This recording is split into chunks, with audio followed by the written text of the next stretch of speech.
Foreign Malayali ചാനലിലേക്ക് എല്ലാവർക്കും സ്വാഗതം. ഇന്ന് നമ്മുടെ കൂട്ടത്തിൽ ഇവിടെ ഇരിക്കുന്ന വിശിഷ്ടാതിഥി ജോൺസൺ തലച്ചെല്ലൂർ, വേൾഡ് മലയാളി കൗൺസിലിൻ്റെ അമേരിക്ക റീജിയൻ പ്രസിഡൻ്റാണ്. ഇന്ന് അദ്ദേഹവുമായിട്ട് കുറച്ച് കാര്യങ്ങൾ സംസാരിക്കാനും വേൾഡ് മലയാളി കൗൺസിലിനെ കുറിച്ച് കൂടുതൽ അറിയാനും ഞാനും കൗതുകത്തോടെ കാത്തിരിക്കുന്നു. ജോൺസൺ ചേട്ടാ, അങ്ങയുടെ നാട്ടിൽ എവിടെയായിരുന്നു നാട്ടിൽ? ഞാൻ ഒറിജിനലി ഒരു കുട്ടനാടുകാരനാണ്. കൈനഗിരി എന്ന് പറഞ്ഞ സ്ഥലത്തായിരുന്നു എൻ്റെ ഒറിജിനൽ വീട്. ഓക്കെ. ഒരു 2005 ഞങ്ങൾ അവിടെ നിന്ന് ചങ്ങനാശ്ശേരിക്ക് സ്ഥലം മാറി. ഓക്കെ. ഇപ്പം രണ്ട് സ്ഥലത്തും വീടുണ്ട്, പക്ഷേ എന്നാലും നാട്ടിൽ പോകുമ്പോഴത്തേക്കും ചങ്ങനാശ്ശേരിയിലാണ് താമസിക്കുന്നത്. അപ്പം ഈ കേരളത്തിന് പുറത്ത് വിദേശങ്ങളിൽ ചെല്ലുമ്പോഴാണ് മലയാളികൾ തമ്മിലുള്ള സ്നേഹബന്ധം കൂടുകയും കൂടുതൽ കരുത്തറ്റ റിലേഷൻഷിപ്പ്, ആഴത്തിലുള്ള ബന്ധം വളർന്നു വരികയും ചെയ്യുന്നത്. അപ്പം അതിനെക്കുറിച്ചും ഈ വേൾഡ് മലയാളി കൗൺസിൽ അതിലേക്കായി മലയാളികൾക്ക് വേണ്ടി ചെയ്യുന്ന പല കാര്യങ്ങളുമുണ്ട്. അപ്പം അതിനെക്കുറിച്ചൊക്കെ കൂടുതൽ നമ്മൾ സംസാരമധ്യേ വരുന്നതായിരിക്കും. അപ്പം ജോൺസൺ ചേട്ടൻ അമേരിക്കയിലേക്ക് കടന്നു വന്നത് ഏത് വർഷത്തിലാണ്? 1980 ഞാൻ ആദ്യമായിട്ട് അമേരിക്കയിൽ വരുന്നത്. ഓക്കെ. നാട്ടിൽ നിന്ന് ബാച്ചിലേഴ്സ് കഴിഞ്ഞിട്ട് ഞാൻ ഇവിടെ വന്ന് കമ്പ്യൂട്ടർ സയൻസ് മാസ്റ്റേഴ്സ് എടുത്തു. അത് കഴിഞ്ഞിട്ടൊരു 10-18 വർഷം അമേരിക്കൻ കമ്പനിക്ക് വേണ്ടിയിട്ട് IT ഫീൽഡിൽ വർക്ക് ചെയ്തു. അത് കഴിഞ്ഞപ്പോഴത്തേക്ക് എനിക്ക് തോന്നി വല്ലവർക്കും വേണ്ടി ജോലി ചെയ്യുന്നത് അല്ല നമ്മുടെ ഫ്യൂച്ചർ എന്ന് തോന്നിയിട്ട് ഞാൻ ഒരു ബിസിനസ്സിലേക്ക് ഗ്രാജുവലി മാറി. ആദ്യം തുടങ്ങിയത് ഒരു ട്രാവൽ ഏജൻസിയാണ്, അതിപ്പോഴും ഉണ്ട്. അത് കഴിഞ്ഞിട്ട് കുറച്ച് കഴിഞ്ഞപ്പോഴത്തേക്ക് ഏകദേശം 15 years ago ഞാൻ നമ്മുടെ റിയൽ എസ്റ്റേറ്റ് രംഗത്തേക്കും കൂടെ ഒന്ന് എക്സ്പാൻഡ് ചെയ്തു. So I M A realtor. പിന്നെ അത് കഴിഞ്ഞ് ഈ വീട് വാങ്ങിക്കുന്ന എല്ലാവർക്കും മോർഗേജും വേണമല്ലോ. അപ്പോൾ അതുകൊണ്ട് ഞാൻ മോർഗേജ് സർവീസും കൂടെ എൻ്റെ ബിസിനസ്സിൻ്റെ ഭാഗമായിട്ട് ഒരു ബ്രാഞ്ച് അങ്ങനെയും ഏകദേശം ഒരു 10 വർഷം മുമ്പ് സ്റ്റാർട്ട് ചെയ്തു. അപ്പം ഞാൻ ഇപ്പോൾ IT ഫീൽഡൊക്കെ വിട്ടിട്ട് കംപ്ലീറ്റ്ലി ഇപ്പം ബിസിനസ് ഫീൽഡിലാണ്. അമേരിക്കയിൽ നമ്മുടെ നാട്ടിൻ പുറത്തു നിന്ന് കടന്നു വന്ന് വളരെ വിജയകരമായ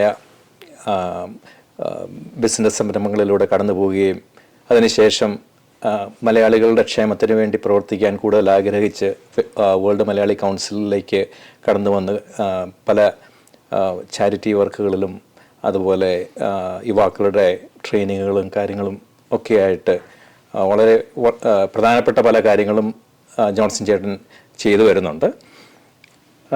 ഈ വേൾഡ് മലയാളി കൗൺസിൽ അമേരിക്കയിൽ എവിടെയാണ് തുടങ്ങിയത്?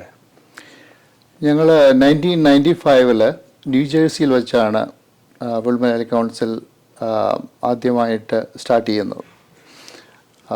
എവർ സിൻസ് ദെൻ അവിടെ തുടങ്ങി നോർത്ത് അമേരിക്കയിലും ലോകത്തിൻ്റെ വിവിധ ഭാഗങ്ങളിലും 5 ഭൂഖണ്ഡങ്ങളിലും നമുക്കിപ്പം പ്രൊവിൻസുകളുണ്ട്. അമേരിക്കയിലും കാനഡയിലും കൂടെ ചേർന്ന് നമുക്ക് 10-12ഓളം ആക്റ്റീവ് പ്രൊവിൻസുകളുണ്ട്. വേറെ കുറച്ച് പ്രൊവിൻസുകളുണ്ട്, അവരൊക്കെ ഇനാക്റ്റീവ് ആയതുകൊണ്ട് ഞാൻ ഒരു ആക്റ്റീവ് പ്രൊവിൻസായിട്ട് ഞാനത് കൗണ്ട് ചെയ്യുന്നില്ല.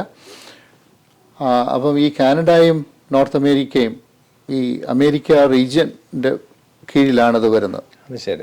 അപ്പം കഴിഞ്ഞ 2 വർഷമായിട്ട് നോർത്ത് അമേരിക്കയുടെ അല്ലെങ്കിൽ അമേരിക്ക റീജിയൻ്റെ പ്രസിഡൻ്റായിട്ടാണ് ഞാൻ വർക്ക് ചെയ്യുന്നത്. ഇപ്പം അങ്ങ് ഈ വേൾഡ് മലയാളി കൗൺസിലിലൂടെ മലയാളികൾക്ക് വേണ്ടി ചെയ്യാൻ ഉദ്ദേശിക്കുന്ന കാര്യങ്ങൾ, അതുപോലെ വേൾഡ് മലയാളി കൗൺസിലിൻ്റെ ഒബ്ജക്റ്റീവ്സും അതിൻ്റെ ലക്ഷ്യങ്ങളും അതിൻ്റെ വിഷനെ കുറിച്ചൊക്കെ ഒന്ന് വിശദീകരിക്കാമോ? പിന്നെ തീർച്ചയായിട്ടും വേൾഡ് മലയാളി കൗൺസിൽ എന്ന് പറയുമ്പോൾ ഇത് മലയാളികളുടെ ഒരു നെറ്റ്വർക്ക് സംഘടനയാണ്. അത് ലോകത്തെമ്പാടുമുണ്ട്.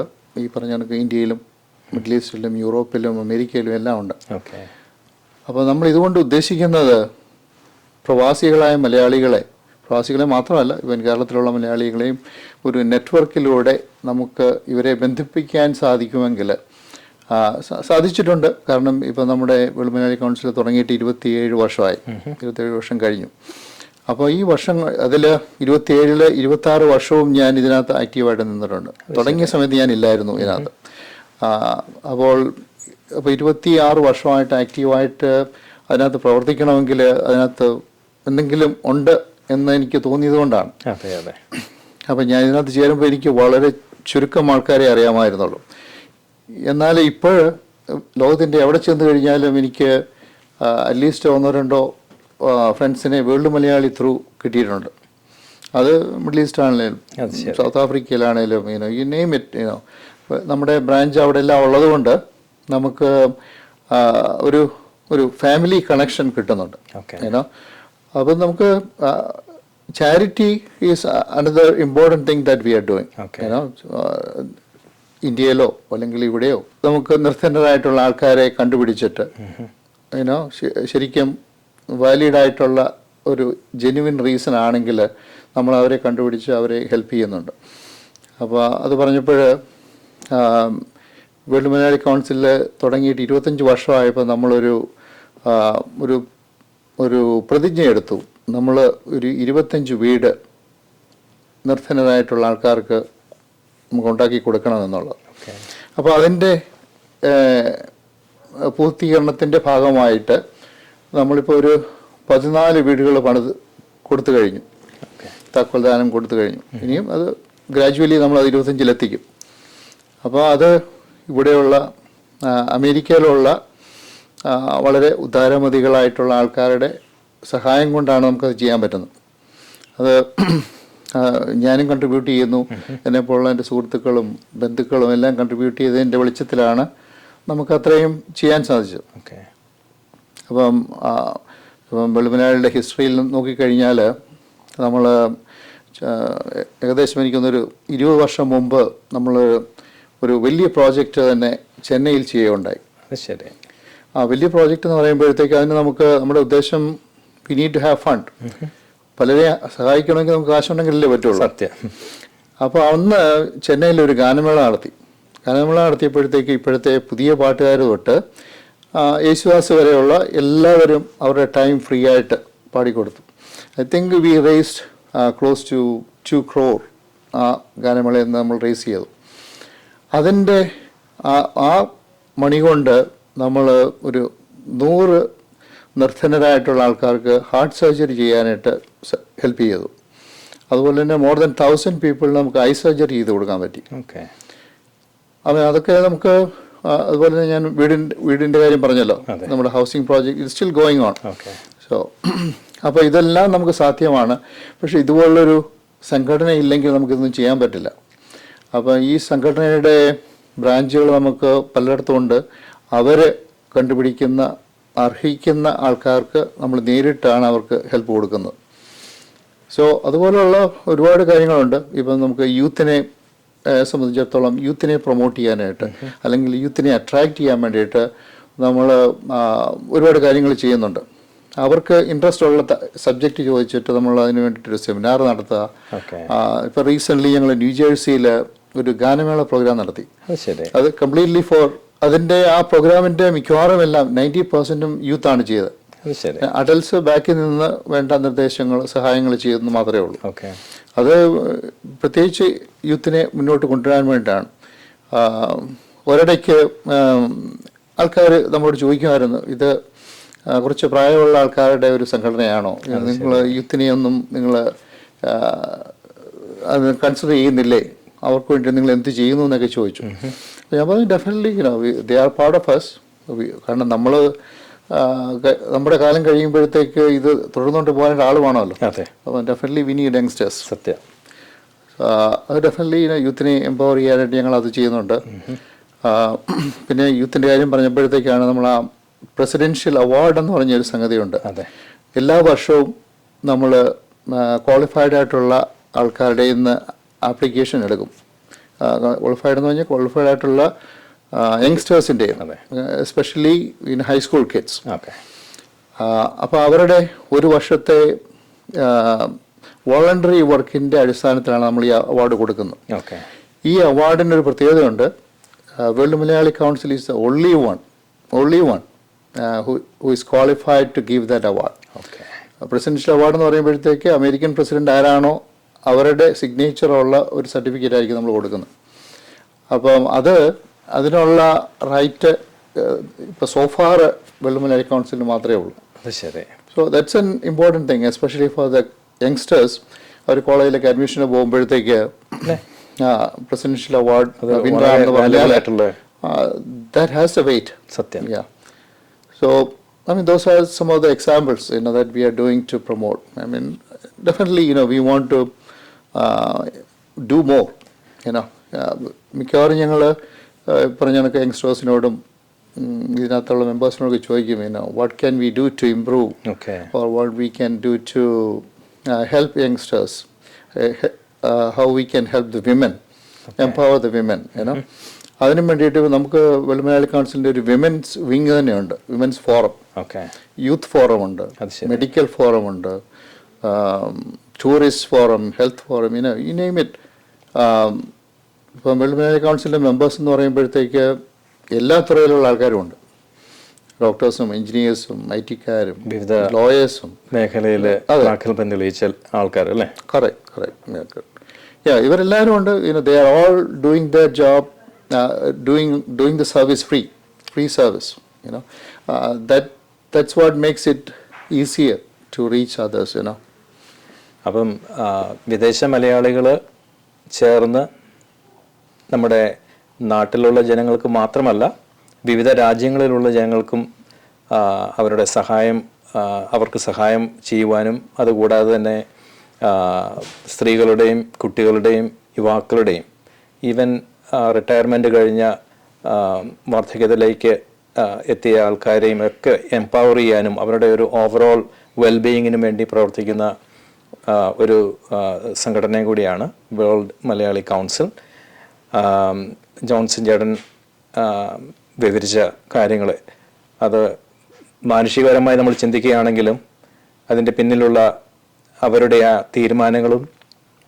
തീരുമാനങ്ങൾ നടപ്പിലാക്കാൻ വേണ്ടി അതിലെ ഓരോ അംഗങ്ങളും ചേർന്ന് അതിനുവേണ്ടി കഠിന പ്രയത്നം ചെയ്യുന്നതും അത് വളരെയധികം വിലമതിക്കപ്പെടേണ്ട കാര്യമാണ്. അതുകൂടാതെ എനിക്ക് പറയാൻ ഞാൻ ആഗ്രഹിക്കുന്ന ഒരു കാര്യം, എല്ലാവരും തൊഴിൽ ചെയ്ത് അവരുടെ കുടുംബജീവിതം മുന്നോട്ട് കൊണ്ടുപോകാൻ നോക്കുമ്പോൾ പലപ്പോഴും സമയം പലർക്കും കിട്ടാറില്ല. പക്ഷേ ഈ വേൾഡ് മലയാളി കൗൺസിലുള്ള ഓരോ അംഗങ്ങളും അവരുടെ തൊഴിൽ കഴിഞ്ഞ് ബാക്കിയുള്ള സമയം എങ്ങനെ ക്രിയേറ്റീവായിട്ട് കൂടുതൽ മനുഷ്യ സമൂഹത്തിന് ഗുണകരമായി തീരുന്ന രീതിയിൽ ചെയ്യാമെന്ന് അദ്ദേഹം നമ്മളോട് വിശദീകരിക്കുകയുണ്ടായി. ഇനി എനിക്ക് അങ്ങോട്ട് ചോദിക്കാനുള്ളത്, ഇനിയുള്ള ഫ്യൂച്ചർ പ്രവർത്തനങ്ങൾ, ഭാവിയിലേക്ക് എന്തെല്ലാം കാര്യങ്ങളാണ് അങ്ങ് ഉദ്ദേശിക്കുന്നത്? ടെക്സാസ് മേഖലയിൽ കൂടാതെ മറ്റ് സംസ്ഥാനങ്ങളിലേക്കോ അങ്ങയുടെ ഈ വേൾഡ് മലയാളി കൗൺസിലിനെ വിപുലീകരിക്കാൻ പദ്ധതി ഉണ്ടോ അങ്ങേക്ക്? ഡെഫിനറ്റ്ലി നമുക്ക് വേൾഡ് മലയാളി കൗൺസിൽ ഒരു വലിയൊരു നമ്പറല്ല നോക്കുന്നത്. നമ്മൾ ഇപ്പോൾ ടെക്സസിൽ ഇപ്പോൾ സോഫാർ നമുക്ക് 3 പ്രൊവിൻസുകളാണുള്ളത്, Houston, North Texas and Dallas. അതിനകത്ത് മൈ എയിം ഈസ് നമ്മുടെ അമേരിക്കയിലുള്ള 52 സ്റ്റേറ്റിലും നമ്മുടെ ഒരു പ്രൊവിൻസുകൾ ഉണ്ടാകണം. അപ്പോൾ ഒരു സ്റ്റേറ്റിൽ ഒന്നിൽ കൂടുതലാകാം. It doesn't have to be one. That depending on, ഇപ്പം ഡാളസിൽ ഫോർ എക്സാമ്പിൾ വിത്തിൻ 40 miles, ഒരു 40 milesനകത്ത് ഞങ്ങൾ 2 പ്രൊവിൻസ് ഉണ്ട്. അത് അവരോട് പണക്കുണ്ടായിട്ടൊന്നും അല്ല, അവർക്ക് നമ്മുടെ പ്രവർത്തിക്കാനുള്ള സൗകര്യത്തിന് വേണ്ടിയിട്ട് നമ്മൾ 2 പ്രൊവിൻസ് ആക്കി എന്നുള്ളതേ ഉള്ളൂ. അപ്പം അതുകൊണ്ട് ഇപ്പം ഈ പറഞ്ഞ ഒരു സ്റ്റേറ്റിന് ഒരു പ്രൊവിൻസേ ആകാവുള്ളൂ എന്നില്ല. നമുക്ക് you can have as many as long as it's not conflicting with each other. അപ്പോൾ അത് ഡെഫിനറ്റ്ലി നമ്മൾ ഒരുപാട് പ്രൊവിൻസുകൾ നമുക്ക് തുടങ്ങണം. എന്നാൽ തുടങ്ങുമ്പോഴത്തേക്ക് നമ്മൾ ഉദ്ദേശിക്കുന്നത് ഈ പറഞ്ഞ കണക്ക് നമുക്ക് ഇതിനു വേണ്ടിയിട്ട് വർക്ക് ചെയ്യാനായിട്ട് സമയമുള്ളവരും ഇതിനൂടെ വർക്ക് ചെയ്യാനായിട്ട് താല്പര്യമുള്ളവരും ആണ് നമ്മൾ നോക്കുന്നത്. അല്ലാതെ നമുക്കൊരു ക്രൗഡിനെ ഉണ്ടാക്കിയിട്ട് കാര്യമില്ല. നമുക്ക് we need to be genuine volunteer workers. ഇപ്പോൾ ഞാൻ പ്രസിഡന്റ് ആണെന്ന് വിചാരിച്ചുകൊണ്ട് ഞാൻ ഒരു കസേരക്കരി ഇരിക്കുകയല്ല. I have to be in the field working for the community. Servant leader ആയിട്ട് അല്ലേ? Yes, yeah. I mean, actually, you're working for the community. You know, you have to do work. അതെ. You know, presidents and all the titles are just a position. You know, just for the organization's sake. Definitely, yeah. We want to improve it. You know, Canada. You know, we have started 2 provinces this year. In India, we started 2 provinces last week. One in Kolkata and one in Chennai. Chennai, okay. You know, so we are constantly looking for way to expand and include as many people as possible. ഇപ്പം എന്താണ് വിവിധ രാജ്യങ്ങളിൽ world Malayali കൗൺസിലിൻ്റെ സാന്നിധ്യം ഉണ്ട്. അപ്പോൾ എനിക്ക് അങ്ങോട്ട് ചോദിക്കാനുള്ളത്, ഏത് സംഘടനയാണെങ്കിലും ഏത് കൗൺസിലാണെങ്കിലും അതിനൊരു അക്കൗണ്ടബിലിറ്റി ഉണ്ടാകേണ്ടതുണ്ടല്ലോ. Yes. അപ്പം ഈ നിയമാനുസൃതമായിട്ടുള്ള അക്കൗണ്ടബിലിറ്റിയും അതുപോലെ ഫിനാൻഷ്യൽ മാറ്റേഴ്സിലുള്ള അക്കൗണ്ടബിലിറ്റിയൊക്കെ എങ്ങനെയാണ് നിങ്ങൾ കോർഡിനേറ്റ് ചെയ്യുന്നത്? അത് Yeah, definitely, everything is transparent. You know, like we have, this is a 3-tier organization ആണ്. ഓക്കെ. നമ്മുടെ ലോക്കൽ ലെവലിൽ പ്രോവിൻസും അതിൻ്റെ മുകളിൽ റീജിയൻ്റെ മുകളിൽ ഗ്ലോബൽ. ഓക്കെ. അപ്പം അമേരിക്ക റീജിയൻ എന്ന് പറയുമ്പോഴത്തേക്ക് അതിൻ്റെ കീഴിലാണ് കാനഡയും ഇവിടെ അമേരിക്കയിലുള്ള പല സ്റ്റേറ്റിലുള്ള പ്രോവിൻസുകളും. അതെ. എല്ലാ പ്രോവിൻസുകളും അവരുടെ അക്കൗണ്ട്സ് എല്ലാം എല്ലാ വർഷവും അവതരിപ്പിച്ച് പാസ്സാക്കി എടുക്കണം. ഓഡിറ്റ് ചെയ്യുക. X amount of dollar came in, X amount we spend it, we have this much balance. Okay. ആ സെയിം തിങ് റീജിയനും പ്രോവിൻസും അല്ല ഗ്ലോബലും ചെയ്യുന്നുണ്ട്. അതെ. ഇത് നമ്മൾ വളരെ ട്രാൻസ്പെറൻ്റ് ആയിട്ട് നമ്മൾ 501c സ്റ്റാറ്റസ് ഉള്ള ഒരു സംഘടനയാണ്. ഓ, അത് ശരി. അപ്പോൾ ആരെങ്കിലും നമുക്ക് ഡൊണേഷൻ തന്നു കഴിഞ്ഞാൽ അവർക്ക് they can do the tax write off. Tax exemption. Okay. അത് പ്രോപ്പർ അക്കൗണ്ടിങ്ങും ടാക്സ് ഫയലിങ്ങും എല്ലാ വർഷവും നമ്മൾ ചെയ്യുന്നുണ്ട്. അത് ഈ 3 ലെവലിലും നമ്മൾ ചെയ്യുന്നുണ്ട്. അപ്പോൾ അതിനകത്ത് very very clear, very good. പിന്നെ എനിക്ക് ചോദിക്കാനുള്ളൊരു ചോദ്യം, പൊതുവേ നമ്മൾ മലയാളികൾക്ക് മനസ്സിൽ വരുന്നൊരു പ്രധാനപ്പെട്ട ചോദ്യമാണ്. അപ്പം നമ്മൾ ഇപ്പോൾ ഒരു സംഘടനാ പ്രവർത്തനത്തിന് വേണ്ടി കൊടുക്കുന്ന പൈസ അത് ഉദ്ദേശിക്കുന്ന ലക്ഷ്യത്തിലേക്ക് എത്തിച്ചേരുന്നുണ്ടോ? അത് പല മലയാളികൾക്കും മലയാളികളുടെ മനസ്സിൽ ഉയർന്നു വരുന്നൊരു ചോദ്യമാണ്.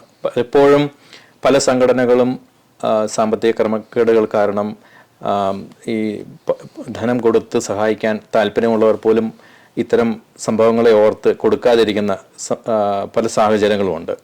ഈ വേൾഡ് മലയാളി കൗൺസിൽ നമ്മൾ ഈ സമാഹരിക്കുന്ന പണം സർജറിക്കും അതുപോലെ ഭവനം നിർമ്മിച്ചു കൊടുക്കുന്നതിനും ഒക്കെ നമ്മൾ കൊടുക്കുമ്പോൾ അത് നമ്മൾ ഉദ്ദേശിക്കുന്ന ആളുകൾക്ക് യഥാർത്ഥത്തിൽ ലഭിക്കുന്നുണ്ടോ എന്ന് എങ്ങനെയാണ് നമ്മൾ ഉറപ്പുവരുത്തുന്നത്? വേൾഡ് മലയാളി കൗൺസിൽ ഇപ്പം ഫോർ എക്സാമ്പിൾ ഒരാൾക്ക് ഹാർട്ട് സർജറി വേണം. ഹാർട്ട് സർജറി ഇപ്പം ഫോർ എക്സാമ്പിൾ കേരളത്തിൽ ഈ കോട്ടയം ജില്ലയിൽ ഒരു ഹാർട്ട് സർജറി വേണ്ട ഒരു വ്യക്തിയുണ്ട് എന്ന് ഇപ്പോൾ നമ്മൾ ആരെങ്കിലും നമ്മളെ വിളിച്ച് പറഞ്ഞു കഴിഞ്ഞാൽ നമ്മൾ ഉടനെ തന്നെ ആ കോട്ടയം ഭാഗത്തുള്ള നമ്മുടെ പ്രോവിൻസിലെ ആൾക്കാരെ വിളിച്ചിട്ട് പറയും ഇങ്ങനൊരു റിക്വസ്റ്റ് കോട്ടയത്ത് നിന്ന് വന്നിട്ടുണ്ട്.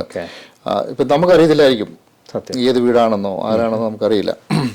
അപ്പം നമ്മുടെ അവിടുത്തെ ലോക്കൽ പ്രോവിൻസുകാർ അവിടെ പോയി അവരോട് നേരിട്ട് പോയി ചിലപ്പോൾ ചോദിക്കില്ല, അവരവിടെ they do there background work and they will find out for sure is this A genuine case. അത് ജെന്യുവൻ കേസ് ആണെന്ന് നമുക്ക് ബോധ്യപ്പെട്ട് കഴിഞ്ഞാൽ നമ്മൾ ആ ആവശ്യം ഇവിടെയുള്ള പ്രോവിൻസുകളെയോ അല്ലെങ്കിൽ റീജിയനെ അറിയിക്കും. അത് പറയും ഓക്കെ ഹാർട്ട് സർജറി നമുക്ക് 50,000 രൂപ വേണം, അല്ലെങ്കിൽ 5 ലക്ഷം രൂപ വേണം. അപ്പോൾ അതിന് വേണ്ടിയിട്ട് നമ്മൾ ഫണ്ട് റേസ് ചെയ്യും.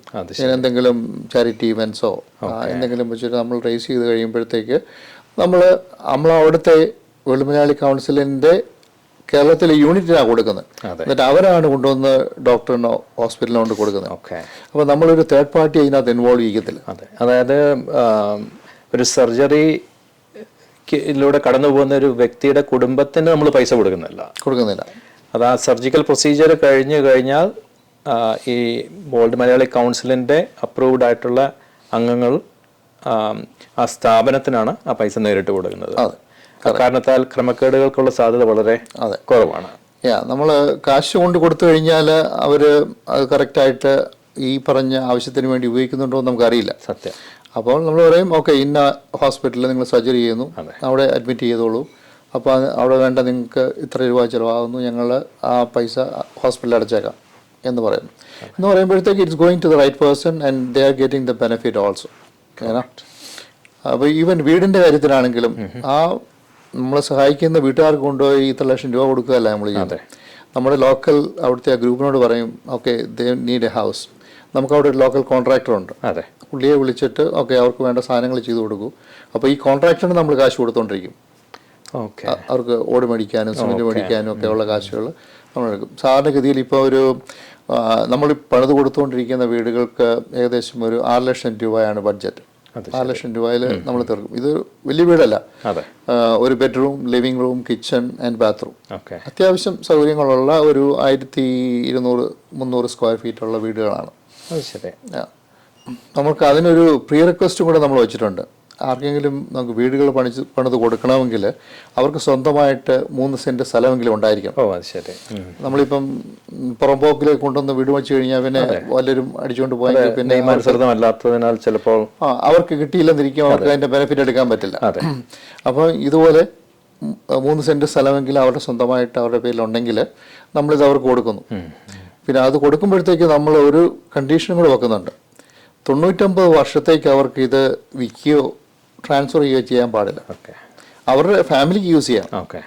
എന്താണെന്ന് ചോദിച്ചാൽ അതും ഇതുപോലെയുള്ള ദുരുപയോഗങ്ങൾ വരാതിരിക്കാൻ വേണ്ട. ഇപ്പം നമ്മൾ 6 ലക്ഷം രൂപ കൊടുത്ത് ഒരു വീട് പണിത് കൊടുത്തു, നമ്മളിങ്ങോട്ട് പോകുന്ന കഴിയുമ്പോഴത്തേക്ക് അവർ ഇപ്പം 10 ലക്ഷത്തിന് വിറ്റ് കഴിഞ്ഞാൽ പിന്നെ അവർ സ്ട്രീറ്റിലായി. അത് വരാതിരിക്കാൻ വേണ്ടിയിട്ടാണ് നമ്മളൊരു കണ്ടീഷൻ കൊണ്ട് വെച്ചു. If you want to give it to your family member that's okay, but you cannot sell it, you cannot loan it. So അപ്പം ഇത് പറയുന്നത് നമ്മൾ ഒരിക്കലും ഒരു വീട് കൊടുത്തു കഴിഞ്ഞാൽ ആ ഫാമിലിക്ക് അറിയിക്കുന്ന ഫാമിലിക്ക് ലൈഫ് ലോങ് താമസിക്കാനുള്ള സൗകര്യം ഉണ്ടായിരിക്കും. എത്ര മനോഹരമായൊരു പ്രവർത്തന ശൈലിയാണ് വേൾഡ് മലയാളി കൗൺസിൽ അമേരിക്കയിൽ നിന്നുകൊണ്ടും അതുപോലെ മറ്റ് വിദേശ രാജ്യങ്ങളിൽ നിന്നുകൊണ്ടും ചെയ്ത് മനുഷ്യ സമൂഹത്തെ സഹായിക്കുന്നത്. എനിക്ക് അങ്ങോട്ട് ചോദിക്കാനുള്ളത് ഈ കൗൺസിലിൽ അംഗത്വം എടുക്കുന്നതിനെ കുറിച്ചുള്ള കാര്യങ്ങളാണ്. ഇപ്പം ഇതുവരെയും എനിക്ക് ഈ ഒരു കൗൺസിലിൽ അംഗത്വമില്ല. അതുപോലെ എന്നെപ്പോലെ തന്നെ ധാരാളം ചെറുപ്പക്കാർ ഇതുപോലെയുള്ള നല്ല കാര്യങ്ങൾ ചെയ്യുവാൻ ആഗ്രഹിക്കുന്ന അല്ലെങ്കിൽ ചെയ്തുകൊണ്ടിരിക്കുന്ന സംഘടനകളുടെ ഭാഗമാകാൻ ആഗ്രഹിക്കുന്നവരാണ്.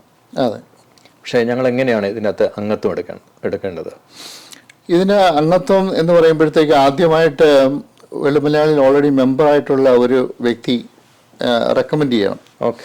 ഇപ്പം ഞാൻ ഇതിനകത്തുണ്ട്, ഞാനിപ്പം ജേക്കബിനെ പരിചയപ്പെട്ടു, അല്ലെങ്കിൽ വേറെ എക്സ് ഓർ വൈയെ പരിചയപ്പെട്ട് കഴിഞ്ഞപ്പോഴത്തേക്ക് അവരുമായിട്ട് സംസാരിച്ച് കഴിഞ്ഞപ്പോഴത്തേക്ക് എനിക്ക് മനസ്സിലായി ഒരു വ്യക്തിത്വമുള്ള കഴിവുള്ള ഒരു വ്യക്തിയാണ്. പുള്ളിക്ക് ഒരു മെമ്പർഷിപ്പ് കൊടുത്തു കഴിഞ്ഞാൽ നമുക്ക് വേൾഡ് മലയാളി കൗൺസിലിന് പ്രയോജനം ഉണ്ടാകും. That he will be N asset എന്ന് തോന്നുമ്പോഴത്തേക്ക് നമ്മൾ പറയുന്നു, നമ്മൾ ആദ്യം അവരെ പരിചയപ്പെടുന്നു, പിന്നെ അവരെ ഇൻവൈറ്റ് ചെയ്യുന്നു ഇതിലേക്ക് നമ്മൾ ഒരു മെമ്പർഷിപ്പ് എടുക്കാനായിട്ട്. അപ്പം എൻ്റെ അല്ലെങ്കിൽ ഒരു എക്സിസ്റ്റിംഗ് മെമ്പറിൻ്റെ റെക്കമെൻഡേഷനോട് കൂടിയാണ് ഒരു മെമ്പർ അതിനകത്തോട്ട് വരുന്നത് വേൾഡ് മലയാളി കൗൺസിലോട്ട്. അപ്പോൾ യഥാർത്ഥത്തിൽ എന്താണ് ഒരു മെമ്പറിനെ സ്വീകരിക്കുന്നതിന് മുമ്പ് ഒരു തരത്തിലുള്ള ഒരു റെഫറൻസ് ഒരു ചെക്കും കൂടെയാണത്. അതായത് നമുക്ക് പരിചയമുള്ള ഒരു വ്യക്തി റെഫർ ചെയ്തെങ്കിൽ മാത്രമേ ആ സംഘടനയിൽ ഭാഗമാകാൻ പറ്റത്തുള്ളൂ. അതെ, നമ്മൾ ഈവൻ നമ്മുടെ മെമ്പർഷിപ്പ് ഫോമിൽ അതിനുള്ള സ്പേസ് ഉണ്ട്. Recommended by so and so, then accepted by the secretary of that province. അങ്ങനെയാണ് നമ്മൾ എടുക്കുന്നത്. അല്ല നമ്മൾ ഇങ്ങനെ ഒരു മാസമായിട്ട് റിക്രൂട്ട് ചെയ്ത ആൾക്കാരെ നമ്മൾ വേൾഡ് മലയാളിയിലേക്ക്. എന്തെങ്കിലും ഫീസ് അങ്ങനെ എന്തെങ്കിലും ചാർജ് ചെയ്യുന്നുണ്ടോ? ഉണ്ട്. പ്രോവിൻസ് ലെവലിൽ നമ്മുടെ ആനുവൽ മെമ്പർഷിപ്പ് $25 ആണ്. ഓക്കെ. അതല്ലെങ്കിൽ if you want A life time membership it's $250. Okay. അപ്പോൾ പിന്നെ നമ്മൾ ഓരോ വർഷവും അത് പുതുക്കേണ്ട ആവശ്യമില്ല അല്ലേ? $250 കൊടുത്ത് ലൈഫ് ടൈം മെമ്പർഷിപ്പ് എടുത്താൽ പിന്നെ കൊടുക്കേണ്ട കാര്യമില്ല. You are A member four life. ഈ വേൾഡ് മലയാളി കൗൺസിലിന് അതായത് ഈ മെമ്പർഷിപ്പ് സബ്സ്ക്രിപ്ഷൻ കൂടാതെ മറ്റെന്തെങ്കിലും യുവാക്കൾക്ക് ഉപകരിക്കുന്ന രീതിയിലുള്ള പബ്ലിക്കേഷൻസോ അല്ലെങ്കിൽ സെമിനാറുകളോ അതുപോലെ പേഴ്സണാലിറ്റി ഡെവലപ്മെൻറ്റ്, കരിയർ ഡെവലപ്മെൻറ്റ് അങ്ങനെ എന്തെങ്കിലും ട്രെയിനിങ് സംവിധാനങ്ങളുണ്ടോ? ഉണ്ടെന്ന് പറഞ്ഞാൽ നമ്മൾ അവർക്ക് പ്രയോജനമുള്ള യൂത്തിന് പ്രയോജനമുള്ള പല സെമിനാറുകൾ ഇപ്പം ഒരു റീസെൻ്റ്ലി നമ്മൾ ഒരു സെമിനാർ നടത്തി. അത് നമ്മുടെ വിമൻസ് ഫോറത്തിൻ്റെ നേതൃത്വത്തിലാണ് നടത്തിയത്. അത് എന്താണെന്ന് ചോദിച്ചു കഴിഞ്ഞാൽ ഇപ്പം ഹൈസ്കൂൾ സ്റ്റുഡൻസിന് probably they don't know what all the things they need to do to get into a college. Okay. ഏതൊക്കെ കോളേജിൽ അപ്ലൈ ചെയ്യാം, ഏതൊക്കെ സ്കോളർഷിപ്പ് അവൈലബിൾ ആണ്, ഏതൊക്കെ essay എഴുതി കഴിഞ്ഞാൽ they will be eligible for a scholarship. Correct. or a grant and things like that. അപ്പോൾ അതിനു വേണ്ടി നമ്മളൊരു hour and a half ഉള്ള ഒരു സെമിനാർ നമ്മൾ സൂമിൽ കൂടി ചെയ്തു. ശരി. അപ്പോൾ നമ്മൾ അത് അഡ്വർടൈസ് ചെയ്തു. അത് യൂത്ത് തന്നെ ആവശ്യപ്പെട്ടതാണ്. അവർക്ക് ഇങ്ങനെ ഒരു ഇൻഫർമേഷൻ ഉള്ളത് നല്ലതാണ്, അവർക്ക് അറിഞ്ഞാൽ കൊള്ളാമെന്ന് പറഞ്ഞു. അതിൻ്റെ വെളിച്ചത്തിൽ ആ ഫീൽഡിൽ പ്രഗത്ഭയായ ഷിക്കാഗോയിൽ നിന്ന് ഉള്ള ഒരു സ്ത്രീയാണത് എൻ്റെ ആ സെമിനാർ എടുത്തത്. അതുപോലെ തന്നെ ഫൈനാൻഷ്യൽ ഫീൽഡിൽ we are planning to do an seminar. അത് recently I found somebody from here California. I think we will probably coordinate that very soon. അപ്പോൾ നമ്മൾ ഈ ജനങ്ങളിൽ നിന്ന് അവരുടെ ആവശ്യമനുസരിച്ച് അവർക്ക് ഉപകരിക്കുന്ന പല സംഗതികളും അവരാവശ്യപ്പെടുന്നതനുസരിച്ച് നമ്മൾ കോർഡിനേറ്റ് ചെയ്യാറുണ്ട് സെമിനാറുകൾ. അപ്പം നമ്മൾ വേൾഡ് വൈഡ് ഇങ്ങനെ സ്പ്രെഡ് ഔട്ടായിട്ട് കിടക്കുന്നതുകൊണ്ട് ഇതുപോലുള്ള സെമിനാറുകൾ സാധാരണ നമ്മൾ സൂമിലാണ് ചെയ്യുന്നത്. എന്നാലേ നമുക്ക് എല്ലായിടത്തും റീച്ച് ചെയ്യാൻ പറ്റുള്ളൂ. കാരണം ഇൻ പേഴ്സൺ ചെയ്യാന്ന് പറഞ്ഞാൽ ദാറ്റ്സ് എക്സ്പെൻസീവ് ആണ്. അതെ, ഇൻ പേഴ്സൺ നമ്മൾ സാധാരണ ചെയ്യുന്നത് വൺസ് ഇൻ എ ഇയർ. ഇപ്പം റീജിയൻ്റെ ആനുവൽ ഗെറ്റ് ടുഗദർ നമ്മൾ ഫിസിക്കലായിട്ട് ചെയ്യും. അപ്പം റീസെൻ്റ്ലി ഞങ്ങൾ ജൂലൈ മാസത്തിൽ ഞങ്ങൾ ബഹാമസിന് പോയിരുന്നു. ബഹാമസ് ക്രൂസിന് പോയിട്ട് ആ ക്രൂസിൽ വെച്ചായിരുന്നു ഞങ്ങളുടെ ആനുവൽ ഗെറ്റ് ടുഗദർ. അപ്പോൾ നമ്മുടെ ആൾക്കാരെല്ലാം പല സ്റ്റേറ്റിൽ നിന്നും അവിടെ വന്ന് ഞങ്ങളൊരു 4 ദിവസത്തെ ക്രൂസിന് പോയി. മീറ്റ് ആൻഡ് ഗ്രീറ്റ്, എല്ലാവരെയും മീറ്റ് ചെയ്യാം, എല്ലാവരും ഷിപ്പിലുണ്ട്, നമ്മുടെ മീറ്റിംഗ് നടത്താം. At the same time they can have fun also. ഇപ്പം ഞങ്ങൾക്ക് ബൈ ആനുവൽ കോൺഫറൻസ് എന്ന് പറഞ്ഞിട്ടുണ്ട്. നമ്മൾ എല്ലാ 2 വർഷവും കൂടി ഇരിക്കുമ്പോഴത്തേക്കുള്ള ഒരു മീറ്റിംഗ്. അതും ഇൻ പേഴ്സൺ ആണ് നമ്മൾ ഉദ്ദേശിക്കുന്നത്. അതും ഇപ്പോൾ ഈ പറഞ്ഞ കഴിഞ്ഞ വർഷം നമ്മൾ ക്രൂസിൽ ചെയ്തതുകൊണ്ട് everybody enjoyed it. So they want to do the biannual also in the cruise. ക്രൂസിൽ ഒരു കണക്കിന് ചെയ്തു കഴിഞ്ഞാൽ നമുക്ക് വളരെ സൗകര്യമാണ്. And nobody will be late. Everybody is in the ship. So traffic will stuck ആയെന്നോ അല്ലെങ്കിൽ എന്തെങ്കിലുമൊക്കെ എക്സ്ക്യൂസ് ഒന്നും പറയാനായിട്ട് വരില്ല. So everybody is there. പിന്നെ ഈ പറഞ്ഞ കണക്ക് അതിൻ്റെ ഫുഡ് അറേഞ്ച്മെൻറ്റ്സും എല്ലാം they will take care of it. We pay one fee, everything is taken care of. അപ്പോൾ അതുകൊണ്ട് even biannual also we are planning to do it like end of March. അതിൻ്റെ 2024 അത് റീജിയൻ്റെയാണ്. ഈ പ്രോവിൻസുകൾ അവരുടെ ഇലക്ഷൻ ടൈമാണ് ഇപ്പോൾ ആക്ച്വലി. ഡിസംബർ 31 മുമ്പ് പുതിയ ഭാരവാഹികളെ അല്ലെങ്കിൽ എക്സിസ്റ്റിംഗ് ഭാരവാഹികളെ നിങ്ങൾക്ക് കൺഫേം ചെയ്യണം. ഇപ്പം പുതിയതായിട്ട് തുടങ്ങുന്നവർക്ക് they don't have to do it because they just started. ഇപ്പം ഈ സെലക്ഷൻ പ്രോസസ്സൊക്കെ ഡെമോക്രാറ്റിക് സെലക്ഷൻ പ്രോസസ് ആണോ അതോ എന്താണ് അവരുടെ പ്രവർത്തനങ്ങളെ വിലയിരുത്തി അവരുടെ മുകളിലുള്ള ആളുകൾ സെലക്ട് ചെയ്യുന്നതാണോ? അല്ല, അത് ആക്ച്വലി നമുക്ക് ഇലക്ഷൻ ടൈം വരുമ്പോഴത്തേക്ക് we will invite nominations. We have an election commissioner. അത് ശരി. So will invite nomination. അതിനകത്തുനിന്ന് ക്വാളിഫൈഡ് ആയിട്ടുള്ള ആൾക്കാരെ നമ്മൾ സെലക്ട് ചെയ്യുന്നു. സാധാരണഗതിയിൽ നമ്മൾ കഴിയുന്നതും ഇലക്ഷൻ ഇല്ലാതെ ആണ് ഒരു പൊസിഷനിലേക്ക് നമ്മൾ ആളിനെ എടുക്കണം. കാരണം ഇലക്ഷൻ വന്നു കഴിയുമ്പോഴത്തേക്ക് പിന്നെ അതൊരു തോക്കുന്ന വ്യക്തികൾക്ക് എപ്പോഴും ഒരു മനോനൊമ്പരമാണ്. ഞാൻ നിന്നിട്ട് ജയിച്ചില്ലല്ലോ, അതുകൊണ്ട് ജയിച്ച ആളിനെ എങ്ങനെയെങ്കിലും ഡിസ്കറേജ് ചെയ്യാനോ ഒക്കെ ചിലപ്പോൾ ശ്രമിച്ചെന്നിരിക്കും. അതുകൊണ്ട് ഇപ്പം ഞങ്ങൾക്ക് ഒരു 2 കാൻഡിഡേറ്റ് വന്നു കഴിഞ്ഞാൽ will talk to them and one of them will withdraw. So that way it is like unanimous decision. So everybody is happy. യഥാർത്ഥത്തിൽ വേൾഡ് മലയാളി കൗൺസിലിൻ്റെ ലക്ഷ്യം തന്നെ മനുഷ്യനന്മയാണ്. അപ്പം ഈ മനുഷ്യനന്മയ്ക്കായി പ്രവർത്തിക്കുമ്പോൾ ഉന്നത സ്ഥാനത്തിന് വേണ്ടി മത്സരിക്കുകയും ശേഷം അതിനെ പ്രതി വഴക്കുണ്ടാക്കുകയോ മാനസികമായ സംഘർഷങ്ങളിൽ ഏർപ്പെടുകയോ അതല്ല അതിൻ്റെ പ്രധാന ലക്ഷ്യം. ആൾക്കാരിൽ കൂടുതൽ ഇറങ്ങി പ്രവർത്തിക്കുക, അവരിലേക്ക് കൂടുതൽ എത്തിച്ചേരുക, അതിനുവേണ്ടി സമർപ്പിക്കപ്പെട്ട ഒത്തിരി ജീവിതങ്ങൾ ഈ വേൾഡ് മലയാളി കൗൺസിലിൻ്റെ പിന്നിലുണ്ട്. എനിക്ക് ചോദിക്കാനുള്ളൊരു ചോദ്യം, കേരളത്തിൽ ഏതെല്ലാം ഭാഗങ്ങളിലാണ് വേൾഡ് മലയാളി കൗൺസിലിൻ്റെ ഓഫീസ് അല്ലെങ്കിൽ പ്രവർത്തനങ്ങൾ ഉള്ളത്? കേരളത്തിൽ ട്രിവാൻഡ്രത്ത് ആണ് നമുക്ക് വർഷങ്ങളായിട്ട് ആക്റ്റീവായിട്ടുള്ളൊരു പ്രോവിൻസ് ഉള്ളത്.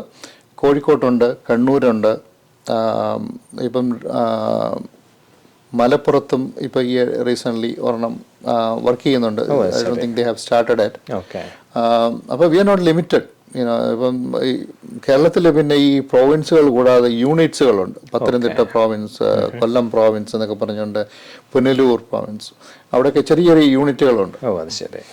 അപ്പം ഈ പുനലൂരിലുള്ള ഒരു ഗവൺമെൻറ് ഹോസ്പിറ്റലിൽ actually about 2 years ago north ടെക്സസിലെ ഒരു പ്രോവിൻസ് ആ ഹോസ്പിറ്റലിന് വേണ്ട എനിക്ക് തോന്നുന്നു ഒരു 50ഓളം TV-കൾ വി ഡൊണേറ്റഡ്. കാരണം അവർക്ക് അതൊന്നും ഇല്ലായിരുന്നു അവിടെ.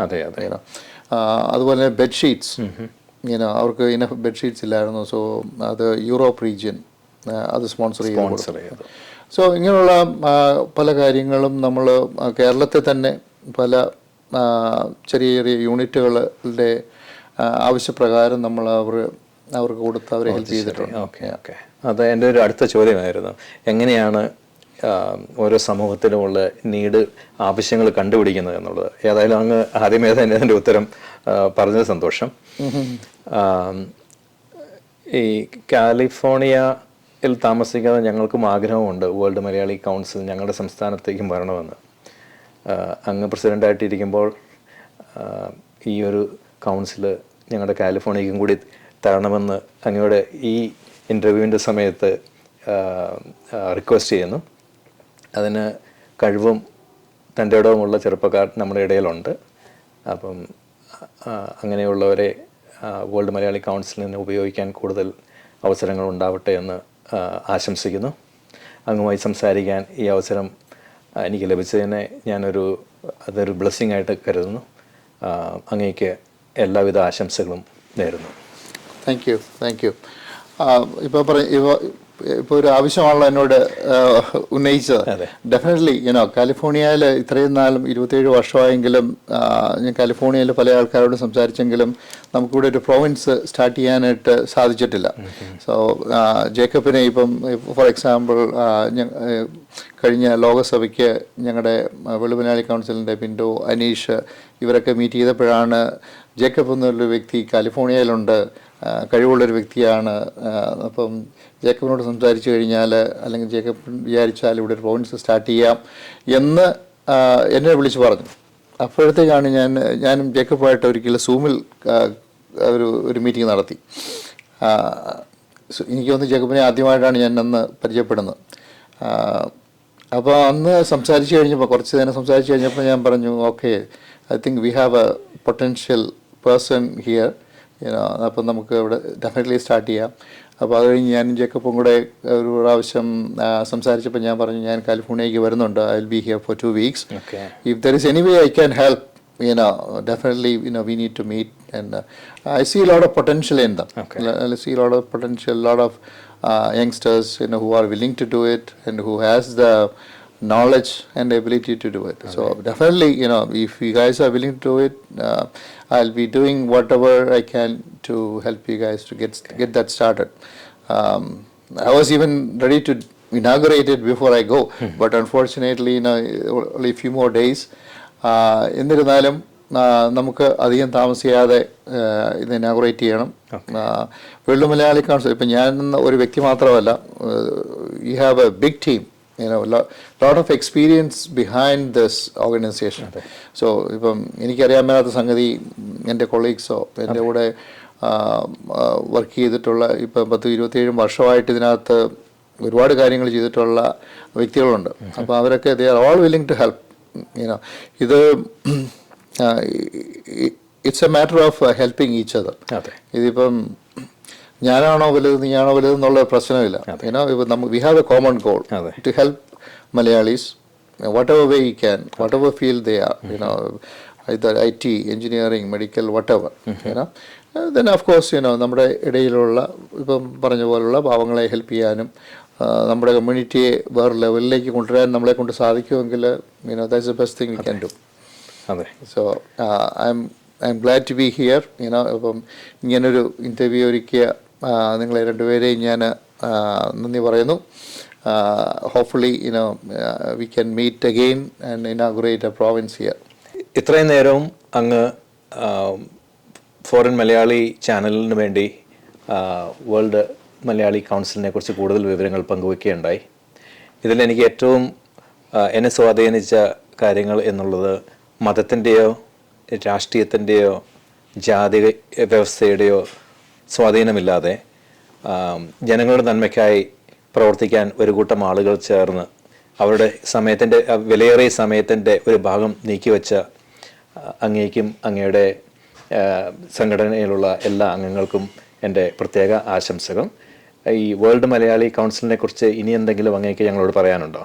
അപ്പോൾ ഒന്ന് രണ്ട് കാര്യം കൂടെ വേൾഡ് മലയാളി കൗൺസിലിനെ കുറിച്ച് ഞാൻ ആഡ് ചെയ്യാൻ ആഗ്രഹിക്കുകയാണ്. ഈ വേൾഡ് മലയാളി കൗൺസിൽ നമുക്ക് 5 ഭൂഖണ്ഡങ്ങളിലായിട്ട് ഏകദേശം 46 രാജ്യങ്ങളിൽ നമുക്കുണ്ട്. ഇതിൻ്റെ ഒരു പ്രത്യേകത, നമുക്ക് ഒരു ബൈലോ ആണ് എല്ലാ രാജ്യങ്ങളിലും എല്ലാ പ്രോവിൻസുകളും എല്ലാ റീജിയനുകളും ഫോളോ ചെയ്യുന്നത്. അപ്പോൾ നമ്മുടെ നിയമാവലി എല്ലാവർക്കും ഒരുപോലെയാണ്. അപ്പോൾ ഒറിജിനൽ വേൾഡ് മലയാളി കൗൺസിൽ ഞാൻ ഉൾക്കൊള്ളുന്ന ഈ സംഘടന ആണെന്നുള്ളതും ഇതിൻ്റെ പേരും ഇതിൻ്റെ ലോഗോയും ഒറിജിനൽ വേൾഡ് മലയാളി കൗൺസിലിൻ്റെ മാത്രം വേൾഡ് മലയാളി കൗൺസിലിന് മാത്രം ഉപയോഗിക്കാനായിട്ട് ഉള്ളതുമാണെന്നുള്ളത് ഞാൻ ഒന്നുകൂടെ ഈ സമയത്ത് ഊന്നി പറയാൻ ആഗ്രഹിക്കുന്നു.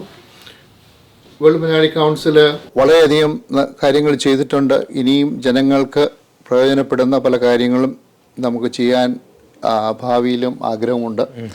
അപ്പോൾ ജനങ്ങളിൽ നിന്നും അല്ലെങ്കിൽ എവിടെയാണ് നമുക്ക് എന്ത് ചെയ്യാൻ പറ്റുമെന്നുള്ളത് അടിസ്ഥാനത്തിൽ നമുക്ക് ഇമ്പ്രൂവ് ചെയ്യാം. അതും കൂടെ നമുക്ക് വേൾഡ് മലയാളി കൗൺസിലിൻ്റെ പ്രവർത്തനങ്ങളിൽ ഉൾക്കൊള്ളിക്കാൻ നമുക്ക് സാധിക്കും. അതുകൊണ്ട് നമ്മൾ ഒരു ലിമിറ്റഡ് ആയിട്ടുള്ള സംഗതികൾ മാത്രമല്ല ചെയ്യുന്നത്. നമ്മുടെ കമ്മ്യൂണിറ്റിക്ക് പ്രയോജനപ്പെടുന്ന എന്ത് കാര്യവും ന്യായമായ കാര്യങ്ങൾ നമുക്ക് ഇതിനകത്ത് ഉൾക്കൊള്ളിക്കാൻ സാധിക്കും. നമ്മൾ ഈ മുമ്പേ പറഞ്ഞ പോലെ ജാതിമത ഭേദമന്യേ നമുക്ക് we are not a political organisation, we have no political affiliation whatsoever. So ഇൻഡിപെൻഡൻ്റായിട്ട് നിന്നിട്ട് നമ്മുടെ ആൾക്കാരെ, മലയാളികളെ അല്ലെങ്കിൽ മലയാളികൾ അറിയാവുന്ന വ്യക്തികളെ സഹായിക്കാനും അവരുടെ ഉന്നമനത്തിന് വേണ്ടി നമുക്ക് പ്രയത്നിക്കാനും ശ്രമിക്കാം. അപ്പോൾ എനിക്ക് തോന്നുന്നത് നമ്മൾ മിക്കവാറും പല കാര്യങ്ങളും ഇതിനകത്ത് കവർ ചെയ്ത് കഴിഞ്ഞു. അപ്പോൾ ഇന്നത്തെ ഇൻ്റർവ്യൂ നടത്തിയ ജോജോ മാത്യുവിൻ്റെ വലിയേറെ സമയത്തിനും എന്നെ ഇതിലേക്ക് ക്ഷണിച്ചതിനും എൻ്റെയും വേൾഡ് മലയാളി കൗൺസിലിൻ്റെയും അഗൈതമായ നന്ദി രേഖപ്പെടുത്തിക്കൊണ്ട് നിർത്തുന്നു. നന്ദി, നമസ്കാരം. ഒരിക്കൽ കൂടി അങ്ങേക്കും വേൾഡ് മലയാളി കൗൺസിലിനും എല്ലാവിധ ആശംസകളും നേരുന്നു. കൂടുതൽ മനുഷ്യ നന്മയ്ക്കായി അങ്ങേക്കും അങ്ങയുടെ അംഗങ്ങൾക്കും കൂടുതൽ ചെയ്യുവാൻ സാധിക്കട്ടെ. കൂടുതൽ ആൾക്കാർ ഈ വേൾഡ് മലയാളി കൗൺസിലിൻ്റെ പ്രവർത്തനങ്ങൾ കണ്ടിഷ്ടപ്പെടുകയും അതിലേക്ക് കൂടുതൽ ആൾക്കാർ ചേരുവാൻ അവസരമുണ്ടാകട്ടെ എന്ന് ആശംസിക്കുകയും ചെയ്യുന്നു. ഒരിക്കൽ കൂടി എല്ലാ ആശംസകളും. Thank you.